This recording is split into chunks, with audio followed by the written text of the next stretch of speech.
নমস্কার বন্ধুরা। তো আজকের এই ভিডিওতে একটা গুরুত্বপূর্ণ টপিক নিয়ে আলোচনা করব। তো গতকাল 22শে জানুয়ারি তারিখে একটা বিএড ভার্সাস ডিএলএড মামলা সুপ্রিম কোর্টে উঠেছিল। তো সেই মামলায় কি রায়দান করা হলো কোর্টের তরফ থেকে, বিএড প্রার্থীরা প্রাথমিকের জন্য যোগ্য কিনা, এর আগে যে সমস্ত বিএড প্রার্থীরা প্রাথমিকে বিএড ডিগ্রি দেখিয়ে প্রাথমিকে চাকরি করছে বর্তমানে, তো তাদের ভবিষ্যৎ কতটা সুনিশ্চিত, তারা ভবিষ্যতে চাকরি করতে পারবে কিনা বা তাদের চাকরি বাতিল হচ্ছে কিনা, পশ্চিমবঙ্গে যে 16,500 নিয়োগ করা হয়েছিল, যেখানে বিএড প্রার্থীরা তাদের বিএড ডিগ্রি দেখিয়ে প্রাথমিকের চাকরি করছে বর্তমানে, তাদের চাকরি বাতিল হবে কিনা, এবং ওই 16,500 প্যানেলে কত বিএড প্রার্থী রয়েছে, সকলের চাকরি বাতিল হবে কিনা, সমস্ত কিছু কিন্তু আজকের ভিডিওতে বিস্তারিত আলোচনা করব। তো রিকোয়েস্ট হলো অবশ্যই তোমরা ভিডিওটি সম্পূর্ণ দেখতে থাকো, অনেক কিছু ইনফরমেশন জানতে পারবে। ভিডিওটি ভালো লাগলে অবশ্যই একটি লাইক করে বন্ধুদের শেয়ার করবে, আর এই চ্যানেল নতুন থাকলে চ্যানেলটি অবশ্যই সাবস্ক্রাইব করবে। তো চলো এবার বেশি দেরি না করে আমরা ভিডিওটি শুরু করে দিই। তো বন্ধুরা, প্রথমে আমরা বিএড ভার্সাস ডিএলএড মামলাটা সম্পর্কে জেনে নেব। তো গতকাল বিএড ভার্সাস ডিএলএড মামলায় কি শুনানি হয়েছে, কি রায়দান করা হয়েছে কোর্টের তরফ থেকে, সেটা আমরা প্রথমে জেনে নিই। তো দেখো অনস্ক্রিনে তোমরা যেটা দেখতে পাচ্ছ, এটা বিএড ভার্সাস ডিএলএড মামলা। তো এখানে ডায়েরি নম্বরটা দেওয়া রয়েছে 1097/2024, এবং বিএড ছাত্র welfare association versus union of India, এটাই হচ্ছে বিএড ভার্সাস ডিএলএড মামলা, যেখানে বিএড ছাত্র ওয়েলফেয়ার অ্যাসোসিয়েশন তরফ থেকে মামলাটা করা হয়েছিল।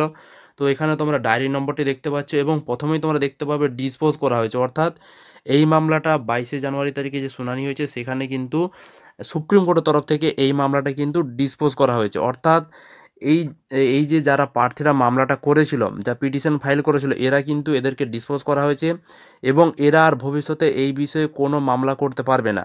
এবং তোমাদেরকে জানিয়ে রাখি, এই একই মামলা একাধিকবার করার জন্য এদেরকে কিন্তু জরিমানা দিতে হয়েছে।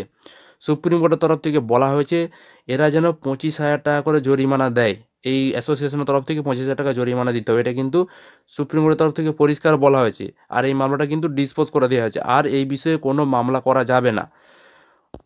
তোমরা দেখতেই পাচ্ছ এখানে কেস নম্বর দেওয়া রয়েছে, এবং এখানে তারিখটি দেখতে পাচ্ছি, এবং কোন দুই বিচারপতির বেঞ্চে উঠেছিল, এটা হচ্ছে honourable mister justice Pamidighantam Sri Narasimha and honourable mister justice Arvind Kumar, এই দুই বিচারপতির এজলাসে মামলাটা উঠেছিল, এবং সেখানে কিন্তু পুরোপুরি এই কেসটাকে ডিসপোজ করে দেওয়া হয়েছে। অর্থাৎ এই প্রার্থীরা আর ভবিষ্যতে এই বিষয়ে মামলা করতে পারবে না, এবং সেই সঙ্গে একই মামলা একাধিকবার করার জন্য 25,000 টাকা জরিমানা দিতে হয়েছে। তো গতকালকের বিএড ভার্সাস ডিএলএড মামলা, যেটা জানা যাচ্ছে যে উত্তরপ্রদেশের বিএড ওয়েলফেয়ার অ্যাসোসিয়েশনের তরফ থেকে মামলাটা করা হয়েছিল, এবং ইউনিয়ন অফ ইন্ডিয়ার বিরুদ্ধে মামলাটা করা হয়েছিল। সেখানে দাবি ছিল যে এদের যারা ইন সার্ভিস বিএড রয়েছে, যারা বিএড ডিগ্রি দেখিয়ে প্রাথমিক চাকরি করছে, তারাই এই মামলাটা করেছিল। এবার সেখানে কিন্তু পুরোপুরি তাদেরকে বাদ দেওয়া হয়েছে, এবং জরিমানাও ঘোষণা করা হয়েছে। অর্থাৎ 2018 সাল থেকে যে গ্যাজেট, সেই গ্যাজেটটাকে পুরো বাতিল করা হয়েছে, এনসিটির গ্যাজেট, এবং 2018 সাল থেকে কোনো বিএড প্রার্থীরা প্রাথমিকের জন্য যোগ্য না, এটা কিন্তু সুপ্রিম কোর্টের তরফ থেকে পরিষ্কার বলা হয়েছে। তো এবার যে প্রশ্নগুলো উঠে আসছে, যে তাহলে 2018 সালের এন, যে এনসিটির গ্যাজেট, সেই গ্যাজেট অনুসারে তো 16,500 নিয়োগ করা হয়েছিল ওয়েস্ট বেঙ্গলে।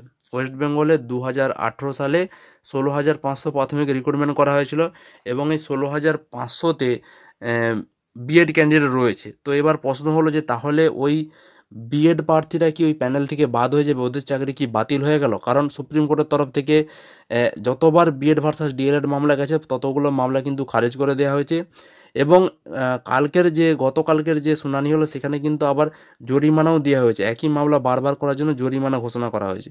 তো সুতরাং ওই প্যানেল থেকে যারা বিএড ডিগ্রি দেখে চাকরি করছে তাদেরকে সুতরাং বাদ দিতে হবে, কারণ এটা কিন্তু পরিষ্কার হয়ে গেল।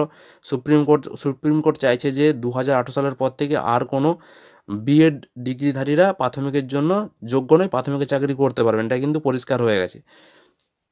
তো এই 16,500 প্যানেলের মধ্যে যে বিএড প্রার্থীরা রয়েছে, তারা কি তাহলে বাদ হয়ে যাবে? ইন সার্ভিস বিএড প্রার্থীরা, এরা কি বাদ হয়ে যায়? এই প্রশ্নটা কিন্তু সকলের মাথায় ঘুরপাক খাচ্ছে। তো দেখো, এই বিষয়ে সুপ্রিম কোর্টের তরফ থেকে এখনও ডাইরেক্টলি কোনো নোটিফিকেশান আসেনি, বা এখনও জানানো হয়নি। তো এটা রাজ্য সরকারের উপর নির্ভর করছে, রাজ্য সরকার কি করবে সেটাই এখন দেখার বিষয়।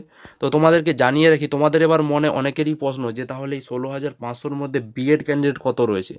তো তোমাদেরকে জানিয়ে রাখি এই 16,500 যে প্যানেলে প্রাইমারিতে রিক্রুটমেন্ট করা হয়েছিল 2018 সালে, তো সেই প্যানেলের মধ্যে প্রায় অ্যাপ্রক্সিমেট 7,000 প্লাস বিএড ক্যান্ডিডেট কিন্তু রয়েছে, যারা কিন্তু বিএড ডিগ্রি দেখিয়ে চাকরি করছে প্রাথমিকের, প্রায় 7,000 রয়েছে ক্যান্ডিডেট। তো এবার দেখো, রাজ্য সরকার তরফ থেকে একটা কিন্তু ঘোষণা করা হয়েছিল যে একটা 6 মাসের ব্রিজ কোর্স করতে হবে, তারপরে তারা প্রাইমারির জন্য এলিজিবল হয়ে যাবে। এবার সেটা কতটা চলবে সেটা এখন দেখার বিষয়, কারণ 2018 সালের এনসিটি গ্যাজেটটাই পুরো বাতিল করা হয়েছে। তো সুতরাং এই ধরনের কোনো নিয়মকানুন চলবে না, যারা ব্রিজ কোর্স করছে তারাও কিন্তু বাতিল, এটা কিন্তু প্রথমেই ক্লিয়ার করে দিচ্ছি। অনেকে হয়তো ভাববে যে আমাদের বিএড থাকলেও আমরা 6 মাসে ব্রিজ কোর্স করেছি তাই আমরা প্রাথমিকের জন্য যোগ্য, এটা কিন্তু অনেকেই ভাববে। কিন্তু যতই হোক, ওটা এনসিটির গ্যাজেট ছিল 2018 সালের, ওই গ্যাজেটে কিন্তু ওটাই বলা হয়েছিল। কিন্তু যেহেতু সুপ্রিম কোর্ট এই গ্যাজেটকে মান্যতা দেয়নি, সুতরাং এই ধরনের কোনো ব্রিজ কোর্স এখানে চলবে না, শুধুমাত্র রেগুলার যারা ডিএলএড তারাই কিন্তু প্রাথমিকের জন্য যোগ্য।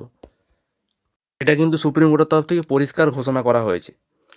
তো এবার প্রশ্ন হলো যে তাহলে কি ওই প্যানেল থেকে বিএড প্রার্থীরা বাদ হয়ে যাবে?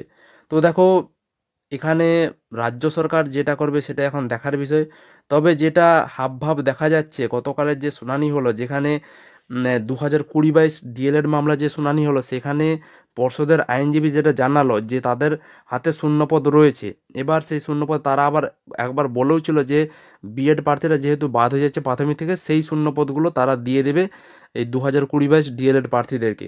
তো সুতরাং এখানে জানা যাচ্ছে যে পর্ষদরাও চাইছে যে ওই বিএড প্রার্থীদেরকে বাদ দিয়ে দেবে। এবার শূন্যপদ পর্ষদ দেখাবে, তো সুতরাং শূন্যপদ দেখাতে গেলে পর্ষদকে কিন্তু ওই সমস্ত বিএড প্রার্থীদেরকে বাদ দিতে হবে। যেহেতু সুপ্রিম কোর্টের তরফ থেকে বলা হয়েছে যে বিএডরা প্রাথমিকের জন্য যোগ্য নয়, 2018 সালের পর থেকে কোনো বিএড আর প্রাথমিকের চাকরি করতে পারবে না, তো সুতরাং ওই বিএড প্রার্থীরা কিন্তু অদূর ভবিষ্যতে বাদ হতে চলেছে, এটা কিন্তু পরিষ্কারভাবে বোঝা যাচ্ছে। তো সুতরাং এই যে 7,000 প্লাস বিএড ক্যান্ডিডেট রয়েছে যারা প্রাথমিকের চাকরি করছে, এদের ভবিষ্যৎ কিন্তু অনিশ্চিত, এরা কিন্তু অদূর ভবিষ্যতে এদের চাকরি বাতিল হয়ে যেতে পারে, এটা এক ধরনের সম্ভাবনা দেখা যাচ্ছে। তো এখনও এটা পরিষ্কার নয়, কারণ এই ধরনের বিএড প্রার্থীদেরকে বাদ দেওয়া হলে সেটা নোটিফিকেশন আকারে পর্ষদের তরফ থেকে পরিষ্কারভাবে জানিয়ে দেওয়া হবে, বা এদেরকে নিয়ে অন্য কোনো ভাবছে কিনা পর্ষদ, সেটাও পর্ষদ অবশ্যই জানিয়ে দেবে। তো আপাতত যেটা ধারণা করা হচ্ছে যে পর্ষদ কিছু শূন্যপদ রাখবে, যে শূন্যপদরা এখান থেকে হয়তো আসতে পারে ভবিষ্যতে, এই বিএড প্রার্থীদেরকে বাদ দিয়েই সেই শূন্যপদ রাখতে পারে পর্ষদ। সেটা এখন কতটা কি কার্যকর হয় সেটা এখন দেখার বিষয়। তবে এই 7,000 প্লাস বিএড যারা ওই 16,500 প্যানেলে চাকরি করছে, এদের ভবিষ্যৎ কিন্তু চরম অনিশ্চিত রয়েছে। এখন এদেরকে নিয়ে কি করে পর্ষদ সেটা এখন দেখার বিষয়, কারণ সুপ্রিম কোর্ট কিন্তু বরাবরই ঘোষণা করেছে যে বিএডরা কোনোভাবে প্রাথমিকের চাকরি করবে না, 2018 সালের পর থেকে কোনো বিএড আর প্রাথমিকের চাকরি করবে না, এটা কিন্তু সুপ্রিম কোর্টে বারবার বলা হয়েছে। আর যতবার এই বিষয়ে মামলা গেছে সমস্ত মামলা কিন্তু ডিসপোজ করে দেওয়া হয়েছে। তো সুতরাং রাজ্য সরকারের হাতে রয়েছে, রাজ্য সরকার কী করবে সেটা এখন দেখার বিষয়। তো এই বিষয়ে তোমাদের কারো কোনো মতামত থাকলে অবশ্যই তোমরা ভিডিওর কমেন্ট বক্সে কমেন্ট করে জানাবে। ভিডিওটি ভালো লাগলে অবশ্যই লাইক করে বন্ধুদের শেয়ার করবে। তো আজকের মতো এই পর্যন্তই, ধন্যবাদ।